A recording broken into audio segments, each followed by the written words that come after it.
આત્મતત્વની સાથે પરમ તત્વની સાથે હતો અને માટે હિન્દુ પરંપરા કે મુસ્લિમ પરંપરા બંનેને માટે કબીર કોમન હતા. બંને કબીરની વાત સ્વીકારવા માટે તૈયાર થતા હતા અને એટલે જ આ કબીર પોતાના આશ્રમની અંદર, આશ્રમ એટલે નાનકડું ઝૂંપડું હતું ને ઝૂંપડાની અંદર રહેતા હતા અને એની પાસે સુરણ નામનો એક માણસ આવતો હતો. કબીર સવારે દરરોજ આવે અને સવારે કબીર સારી સારી વાતો કરે. સાંજે આ પુરાણ પોતાના જે જૂની આદતો હતી એટલે કે 7 વ્યસનોથી ભરપૂર હતો.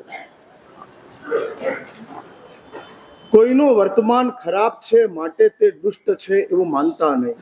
આ ભૂતકાળ, એની આ ઇફેક્ટ છે. 3 ભૂમિકાઓને બરાબર સમજી રાખજો. હા, આ દુનિયાની અંદર એવી એક ભૂમિકા છે કે જે ભૂમિકાને જોઈ અને આપણા મગજની અંદર માટે જ શાસ્ત્રો કહે છે કે તિરસ્કાર, ધિક્કાર વ્યક્તિ સાથેનો હોઈ શકે જ નહીં. કારણ કે જગતના તમામ જીવો તીર્થંકર દેવોની કરુણાનું પાત્ર છે.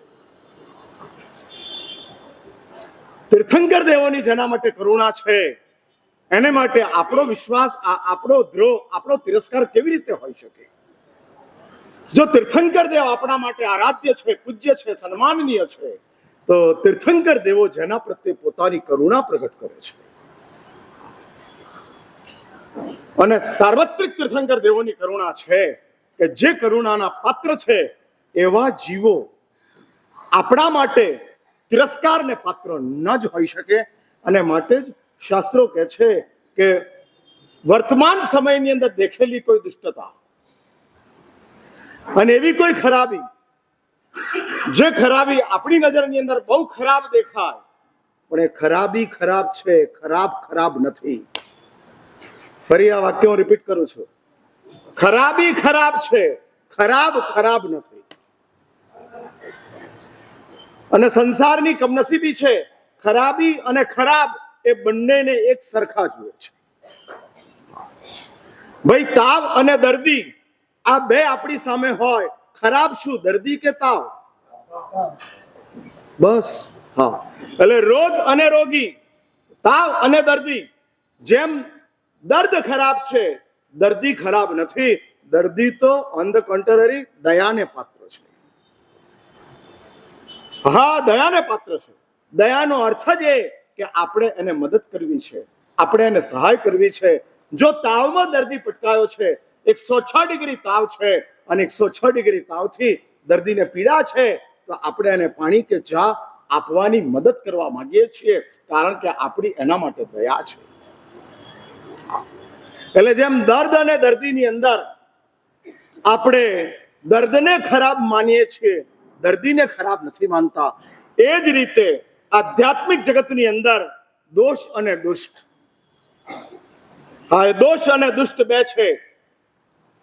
દુષ્ટ વ્યક્તિ છે, દોષ દર્દ છે.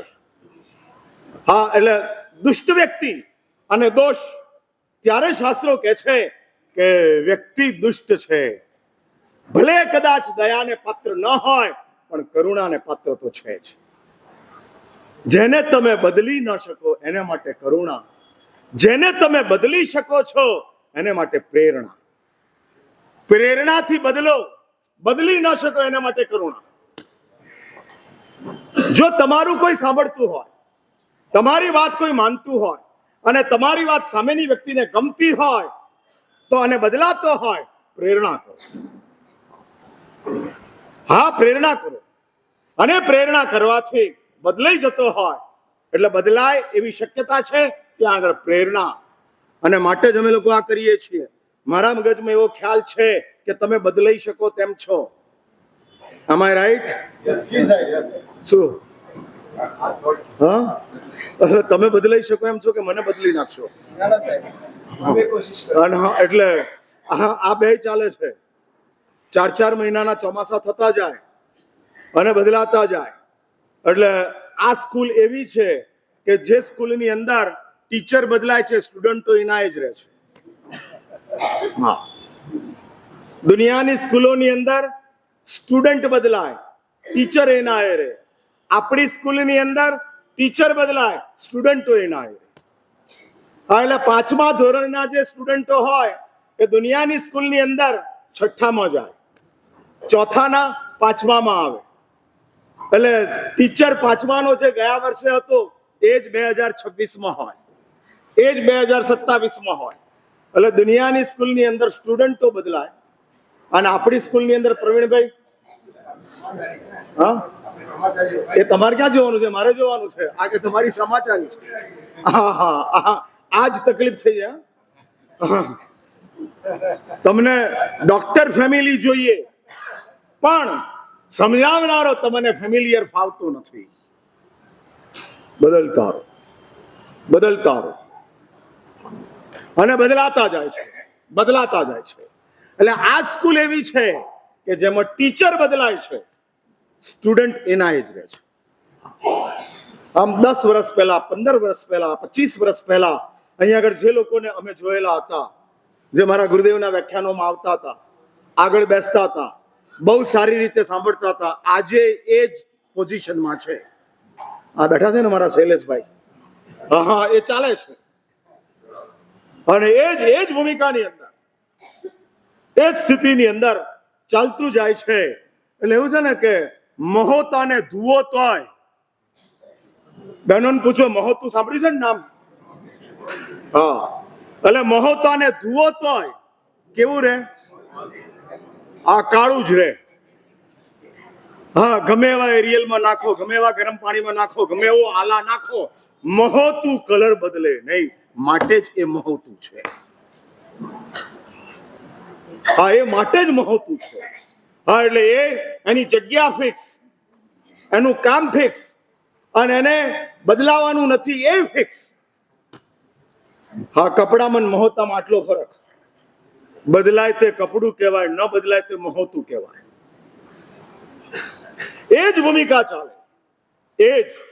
એટલે ચોમાસાની અંદર અમે ધોઈએ પણ પાછું,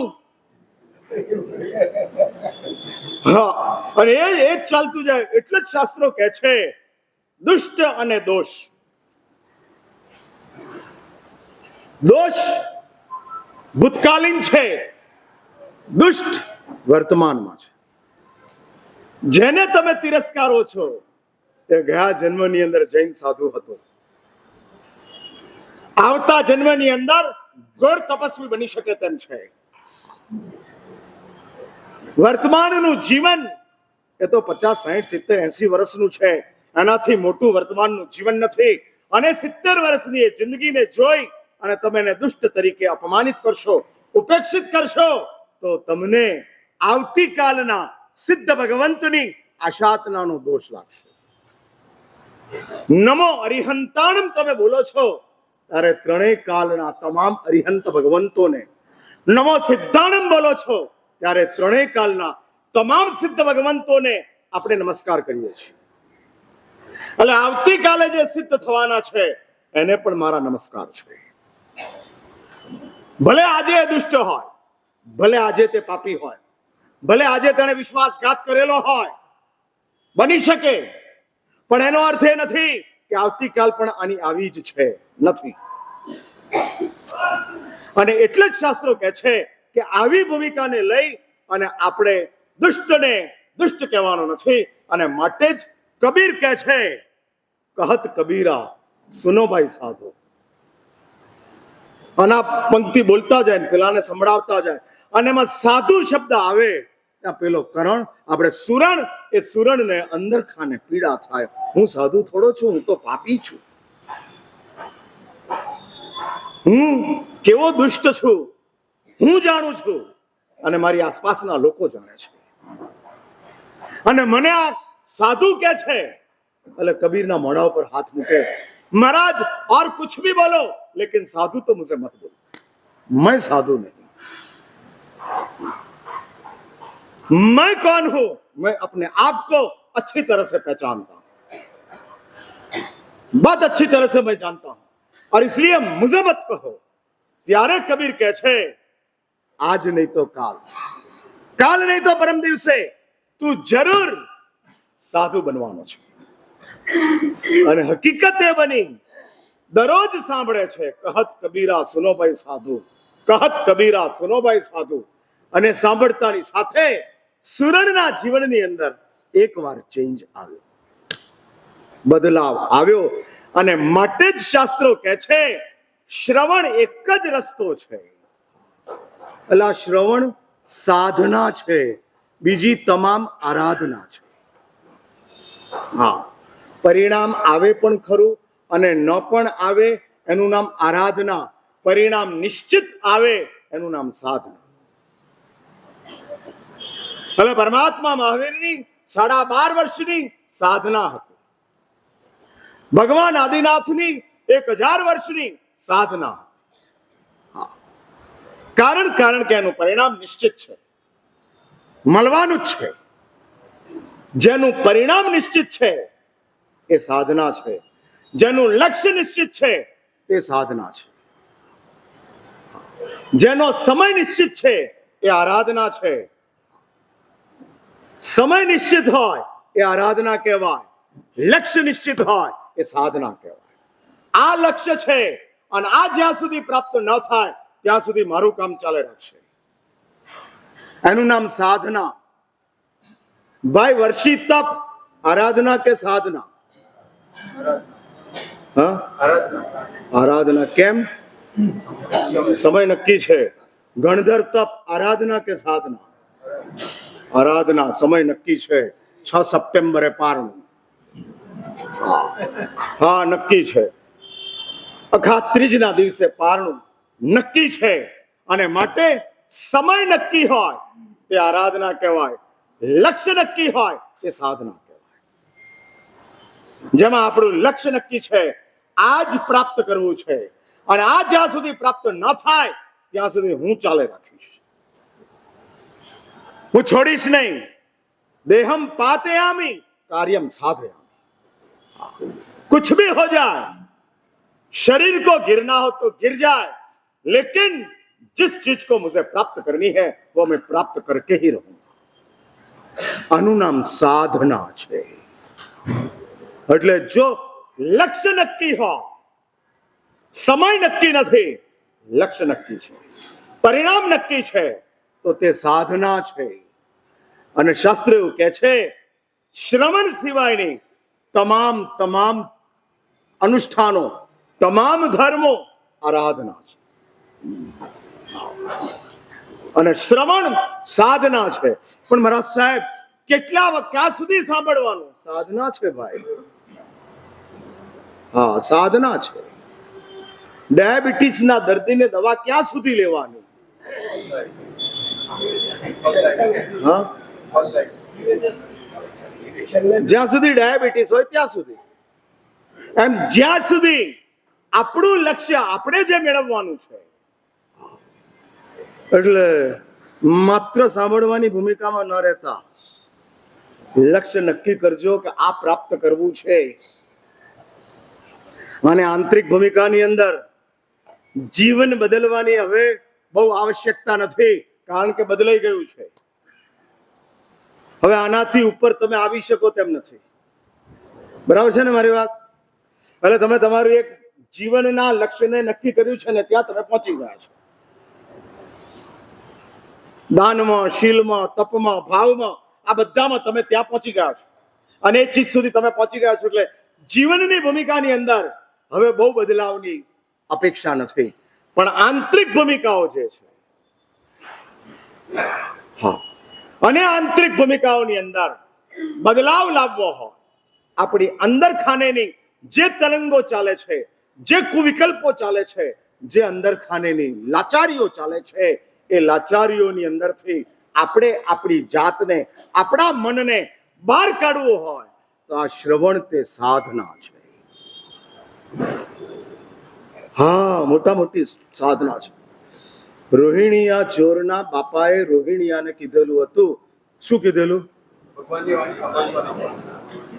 ભગવાનની વાણી સાંભળવાની નહીં. એમાં બાપને ભગવાન ઉપર વધારે વિશ્વાસ હતો કે રોહિણીયાની ઉપર વધારે શંકા હતી? હા, રોહિણીયાનો બાપ રોહિણીયાને કહે છે ચોર તો મેં તને બનાવ્યો છે, ખૂંખાર ચોર બનાવ્યો છે. ગમે એવા તાળાને તું તોડી શકે તેવી તારી તાકાત છે. અને એવું બધા મેં ટુચકાઓ નુસ્કાઓ મેં તને શીખવાડી દીધા છે. તું ચોરી કરવા જાય અને ખાલી હાથે પાછો આવે એવું ક્યારેય ન બને. એવો ચોરીની દુનિયાની અંદર ચોરીની બાબતની અંદર મેં તને તૈયાર કર્યો છે. પણ આ તારી જે ભૂમિકા છે એ ભૂમિકાની અંદર જો તું મહાવીરની વાત સાંભળી તો મારી ટ્રેનિંગ પણ ફેલ જાય તેમ છે. હા, એટલે રોહિણીયાના બાપને પણ મહાવીરની વાતો ઉપર વિશ્વાસ હતો. આપણી ભૂમિકા આવી ખરી રોહિણીયાના બાપની? આ ભગવાનની વાતો છે, મારી નહીં. ફરી હું કહું છું, અને જો મારી વાત હોત તો તમે સાંભળવા માટે આવત જ નહીં. મહારાજ તો એમના ઘરનું કે છે અને મારી વાત નથી, પ્રભુની વાત છે માટે સાંભળો છો. માટે આ તમારું શ્રવણ ચાલે છે. આપણી આવી એક રોહિણીઓ ચોર જે નાસ્તિક છે, જેને ભગવાનની ઉપર કોઈ વિશ્વાસ નથી, ભગવાનની વાતમાં કોઈ વિશ્વાસ નથી, પણ ભગવાનની કહેવાની જે શૈલી છે અને પરમાત્માની જે કરુણા છે, કરુણા શબ્દો એ પ્રભુની કરુણા છે, બોલે છે તે પ્રભુની ભાવના છે. ભાવના અને કરુણા આ બંનેનું કોમ્બિનેશન છે. બોલવાનો પ્રયત્ન તે પ્રભુની ભાવના અને બોલાતા શબ્દો તે પ્રભુની કરુણા. હવે ભાવના છે કે હું જેને સંભળાવું છું એ મારા જેવા બની જાય, મારી ભૂમિકામાં આવી જાય. અને એ ભાવના સાથે પૂર્વના ત્રીજા ભાવથી જે ભાવનાને લઈને આવ્યા છે અને એ ભાવનાને લઈને આવેલા પરમાત્મા સંભળાવતા જાય છે. એટલે ભગવાન પ્રયાસ જે કરે છે એમાં બેકિંગ ભાવનાનું છે.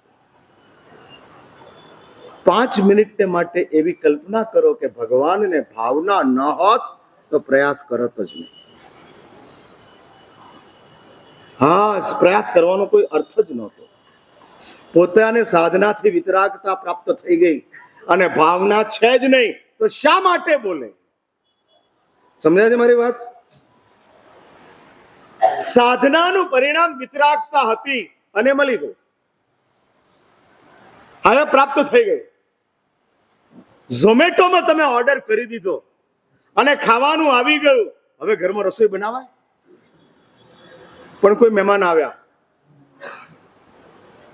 અને ભૂખ્યા છે અને તમને ખબર છે કે એમને જમાડવાના છે, તો હવે તમારે ઝોમેટો ન ચાલે, હવે બનાવવું પડે.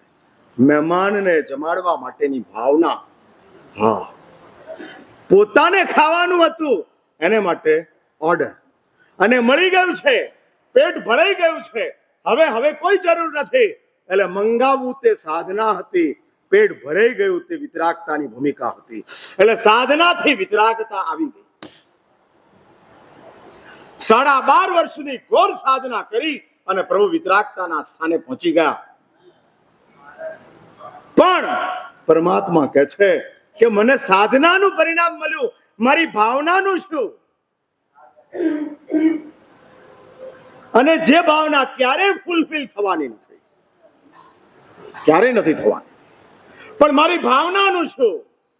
સાધનાથી જે મને મળ્યું એ મારા પૂરતું સીમિત છે, ભાવનાથી જે હું આપીશ એ દુનિયાને માટે કામનું છે, દુનિયા માટે કામનું છે. એટલે સાધના વ્યક્તિને પરિણામ આપે છે, ભાવના સમષ્ટિને માટે કામ લાગે છે. આખી સમષ્ટિ એમાં આવતી જાય છે, આખી સમષ્ટિ. અને માટે ભાવના જૈન શાસનની અંદર સૌથી મહત્વની છે, સૌથી મૂલ્યવાન છે. જે ભાવનાઓ આપણા જીવનની અંદર વહેલી સુકાતી જાય છે, સુકાતી જાય છે. એટલે ભાવનાઓ ડ્રાય છે, કારણ કે સ્વાર્થ લીલો છે, એટલે ભાવનાઓ સૂકી છે.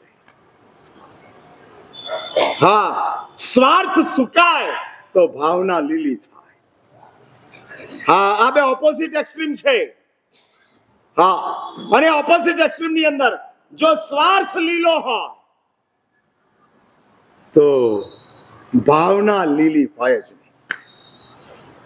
આ એ સંભવિત નથી. માટે જ જૈન શાસ્ત્રકારો કહે છે કે શ્રેષ્ઠમાં શ્રેષ્ઠ ગણાતી જે ભાવના છે એ ભાવનાને બરબાદ કરવાનું કામ આપણો સ્વાર્થ કરે છે. હા, આપણો સ્વાર્થ કરે છે. અને જ્યાં સ્વાર્થ આવે છે ત્યાં ભાવનાનું ગળું પકડાય છે. તમારે જોવું હોય તો જોઈ લેજો, વિચારી લેજો, એ નક્કી કરી લેજો. આમ પૂજાની લાઈન લાગેલી હોય અને કોઈ આગળ જાય, એમાં તમારો એ આગળ જાય છે એમાં તમને કેમ દુઃખ થાય છે? તમને દુઃખ થવાનું કારણ શું? એ આગળ ગયો છે, હા, અને તમે અંદરની અવસ્થા તોડો એનું શું? આ કે છે વ્યવસ્થા તોડે. હા, આ ભાગશાળી વ્યવસ્થાની વાત કરે છે. હા, અને અંદર ખાને આપણી અવસ્થા છે. એટલે વ્યવસ્થા અને અવસ્થા આ બે આમને સામને આવે છે. હા, વ્યવસ્થા તોડે છે. એટલે આ ભાઈ વ્યવસ્થા તોડશે તો જેને વ્યવસ્થા બનાવી છે એ વિચાર છે, તું શું ગમેથી મારે છે? એટલે એ આગળ કોઈ એની ભૂલ કહેવાય, પણ આપણને ખરાબ લાગે ને આપણો અપરાધ કહેવાય. હા, એટલે ભૂલ કાઢવા માટે આપણે જે તૈયાર થઈએ છીએ. એટલે વ્યવસ્થા જેને બનાવી છે એ કરશે, આપણે શા માટે મન બગાડીએ? કોકે એક્સિડન્ટ કર્યો એટલે તમે એને પકડો કે પોલીસને બોલાવો?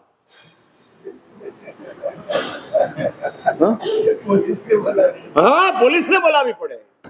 તમે ચાલ એક્સિડન્ટ કરે છે તો પેલો બે સામે ઠોકી દે, તું કોણ છે? હા, એટલે જો વ્યવસ્થા ન તોડવી એ ધાર્મિકતા કરતા પણ ઉપરની ચીજ છે. વ્યવસ્થા ન તોડવી એ તો સજ્જનતા કહેવાય. પણ ધારો કે તમે ધાર્મિકતાને ઉપરનું સ્ટેજ આપતા હો, સજ્જનતા કરતા ધાર્મિકતા ચડિયાતી હોય એવું તમે માનતા હો. હા, પ્રામાણિકતા કરતા દાન મોટું છે એવું તમે માનતા હો. ઇન્ટુ ઇન્વર્ટેડ કોમામાં તમારી વાત નોટ કોટ કરું છું.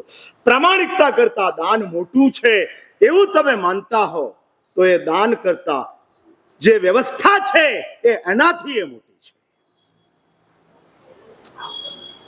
હા, એ એનાથી એ મોટી છે. અને વ્યવસ્થા બતાડાયેલી છે, મુકાયેલી છે, એનું પાલન થવું જ જોઈએ. જો સંઘને આપણે 25મો તીર્થંકર માનતા હોઈએ, સાંભળ્યું છે ને તમે આમ કે સંઘ 25મો તીર્થંકર કહેવાય, અને સંઘ વ્યવસ્થા બનાવે છે. વ્યવસ્થા કોણ બનાવે છે? હા, સંઘ બનાવે છે. અને બનાવેલી એ વ્યવસ્થા શાસ્ત્ર સહમત હોય છે કે આ શાસ્ત્રની ભૂમિકાની અંદર ગોઠવાયેલી આ વ્યવસ્થા છે, અને વ્યવસ્થા સંઘે બનાવી છે. ભૂલી જાઓ, સંઘ 25મા તીર્થંકરની વ્યવસ્થા છે. હા, અને 25મા તીર્થંકરની વ્યવસ્થા તોડાય જ નહીં. 24 તીર્થંકરોની વ્યવસ્થા કદાચ સાઈડમાં મુકાય પણ 25મા તીર્થંકરની ન મુકાય. તમે સાંભળી મારી વાત? હા, એટલે ભગવાન મહાવીરની વ્યવસ્થા જે છે એ સંયોગોને ધ્યાનમાં રાખીને કદાચ થોડાક સમયને માટે સાઈડ પર મૂકી શકાય. ભગવાનની વ્યવસ્થા છે છતાંય સાઈડમાં મૂકવી પડે. હા, પણ સંઘની જે વ્યવસ્થા છે, હા, સંઘે એક વ્યવસ્થા તૈયાર કરી છે, અને કરેલી એ વ્યવસ્થા એને આપણે તોડીએ તો 24 તીર્થંકરોની વ્યવસ્થાને તોડવાનું પાપ લાગે છે. હા, એ છે વ્યવસ્થા જે ગોઠવાયેલી છે. તમને એમ કીધું કે થાળી વાટકી ઘરેથી લાવવાની, અને તમે એમ કહો કે ના, હું નથી લાવ્યો. કેમ નથી લાવ્યો? કારણ કે હું સંઘનો મુખ્ય ટ્રસ્ટી છું. ભાઈ, વ્યવસ્થાની અંદર મોદી પણ બાકાત નથી. તો હુ આર યુ? આપ કોણ હો? હા, એટલે હું એ વાત કરું છું. ચલો આ વિષયાંતર છે, પણ હું એની વાત ક્યારેક લઈશ. હું એટલું જ કહેવા માંગુ છું કે પેલાએ વ્યવસ્થા તોડી અને તમારી લાઈનમાંથી આગળ નીકળી ગયો, એમાં તમને કેમ દુઃખ થાય છે? એ જ બતાડે છે કે તમારી ભાવના સુકાઈ છે, સ્વાર્થ લીલો છે. હા, લીલો સ્વાર્થ છે. અને આ સ્વાર્થ જ આપણા માટે મોટામાં મોટો કાંટો છે. મોટામાં મોટો.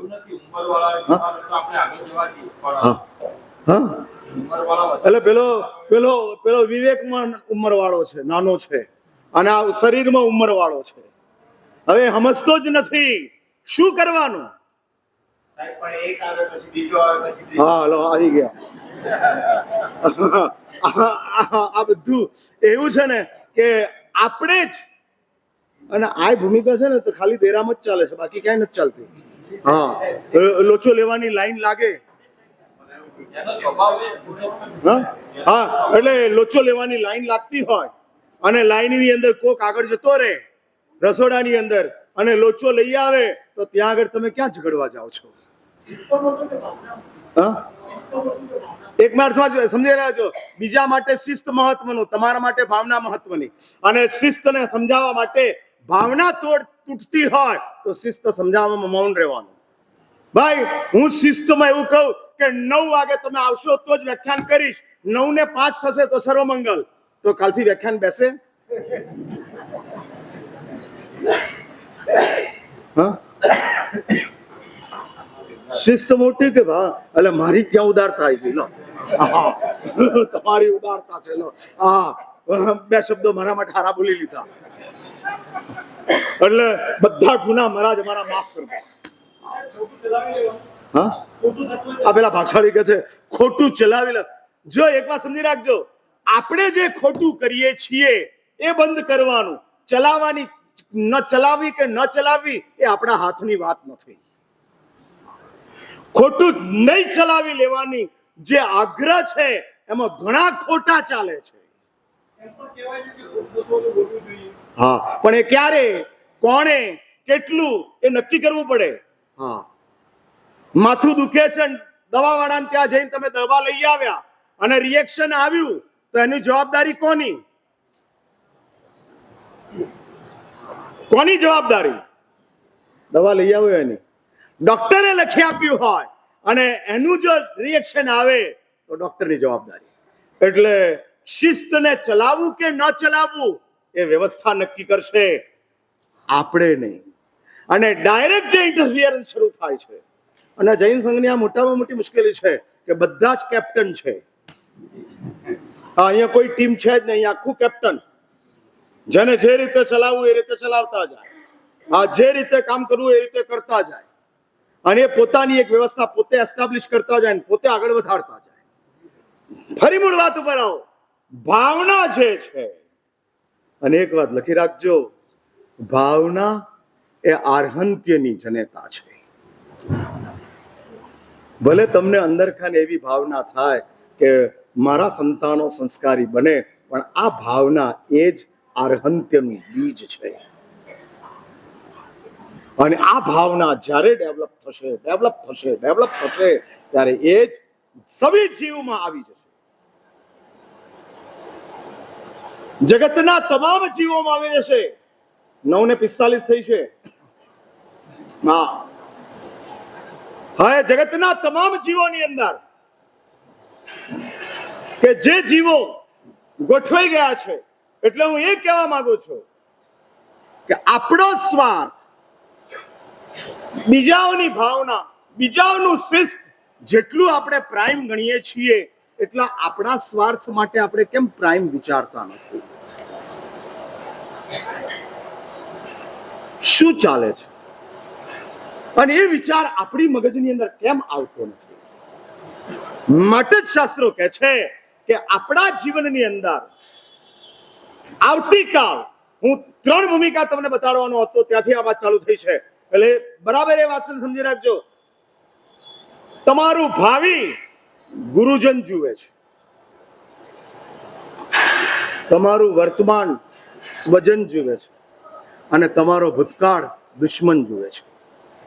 દુશ્મની ભૂતકાળના કારણે છે, પ્રેમ વર્તમાનના કારણે છે, અને કરુણા ભાવિના કારણે છે.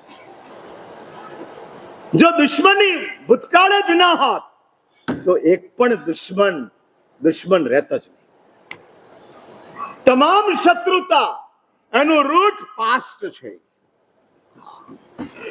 એનું રૂટ પાસ્ટ છે. સાસુ અને વહુની વચ્ચે અણબનાવ છે. 36 નો આંકડો ચાલે છે. એકબીજાના માટે અંદર ખાને ખૂબ અંદરથી સંકલેશમાં છે. આગળ વધીને દુશ્મનીની અંદર છે. સમજો કે તો એ વર્તમાનના કારણે કે ભૂતકાળના કારણે? ભૂતકાળની ઘટના, ભૂતકાળના બનાવો, અને ભૂતકાળના બનાવો જે અંદર ખાને ગોઠવાતા ગયા છે. એટલે એક વાત સમજી રાખજો, આપણા માટે આપણો ભૂતકાળ એ લાયબિલિટી છે. લાયબિલિટી એટલે સમજ્યા ને તમે? You have to pay. It is not asset, it is liability. આ આપણો ભૂતકાળ જે આપણે જથ્થાબંધ ભેગો કર્યો છે, જથ્થાબંધ. એક 5 મિનિટ માટે બી કલ્પના કરો કે ભૂતકાળ નામનું તત્વ જ આ સંસારમાં ન હોત તો મોક્ષની જરૂર હતી? મોક્ષ જોઈએ ભાઈ, ભૂતકાળ છે જ નહીં. અને જો ભૂતકાળ નથી તો ભાવિ હશે જ નહીં. એ નક્કી વાત છે. સિદ્ધ શિલાની અંદર માત્ર વર્તમાન છે. કહું છું, વર્તમાન જે છે સિદ્ધ શિલાની અંદર ભૂતકાળ છે જ નહીં, સમાપ્ત છે. સિદ્ધ બન્યા એનો અર્થ જ ભૂતકાળ સમાપ્ત થઈ ગયો. હા, તો જ સિદ્ધ બને, નહીં તો સિદ્ધ બની શકે તેમ નથી. હા, આ તમને જલ્દી મગજમાં એડજસ્ટ થાય તેવું નથી, પણ નથી એ હકીકત છે. ભગવાન મહાવીર સિદ્ધ શિલાની અંદર છે. આપણે ભગવાનનો વર્તમાન, ભૂતકાળ, ભાવિ યાદ કરીએ. ભગવાન મહાવીર તો એવી વિતરાગતામાં છે, એવા સર્વજ્ઞત્વમાં છે કે એમને ન એમનો ભૂતકાળ છે, ન એમનું ભાવિ છે, વર્તમાન જ છે. પહેલા સમયે દર્શન છે, કેવલ દર્શન. બીજા સમયે કેવલ જ્ઞાન છે. ત્રીજા સમયે પાછું કેવલ દર્શન. ચોથા સમયે પાછું કેવલ જ્ઞાન. સમય પૂરો થયો, દર્શન પૂરું. સમય પૂરો થયો, જ્ઞાન પૂરું. સમય પૂરો થયો, દર્શન પૂરું. અને એ જ સાયકલ ચાલે છે, જેમાં ભાવિ છે જ નહીં, ભૂતકાળ છે જ નહીં. જે કોઈ પણ મોટામાં મોટી તકલીફો છે એ માત્ર ભૂતકાળની છે. ભાઈ સાચું બોલો, ગઈકાલ હોત જ નહીં તો આજે કઈ કરવાની જરૂર હતી? કશું જ નહોતું. પણ ગઈકાલ છે માટે જ આવતીકાલ છે. હા, એટલે ગઈકાલ એ આવતીકાલનું કારણ છે. આવતીકાલ એ ગઈકાલનું કાર્ય છે. હા, એટલે જ શાસ્ત્રો કહે છે માત્ર વર્તમાનની અંદર, માત્ર વર્તમાનની અંદર આવતો જા, આવતો જા. અને તમે માત્ર વર્તમાનમાં જીવતા હોત તો તમારે કોઈ દુઃખ નહોતું, કોઈ પાપ નહોતું. હા, સમજો કે આવતી મિનિટ આપણી છે જ નહીં. અત્યારે 9:50 થઈ છે અને 9:50 પછી 9:51 આપણી છે જ નહીં. તો 9:50 ભગવાનનું નામ લેતા લેતા ઉપડી જાત. હા, પણ 9:51 પછી 9:50 છે, અને 9:50 પછી 9:51 છે. માટે ટેન્શન છે. સાચું બોલો, આજની ફિકર છે કે આવતીકાલની ફિકર છે? તમને ક્યારની ફિકર, આજની કે આવતીકાલની? આવતીકાલ. સિદ્ધ ભગવંતોને આવતીકાલ છે જ નહીં, એટલે ફિકર નથી. ગઈકાલ પણ નથી, એટલે ચિંતા નથી. ખતમ છે. માત્ર વર્તમાન, માત્ર વર્તમાન. શાસ્ત્રોની અંદર અને ઋજુસૂત્ર કે છે વર્તમાનમાં જ રહે.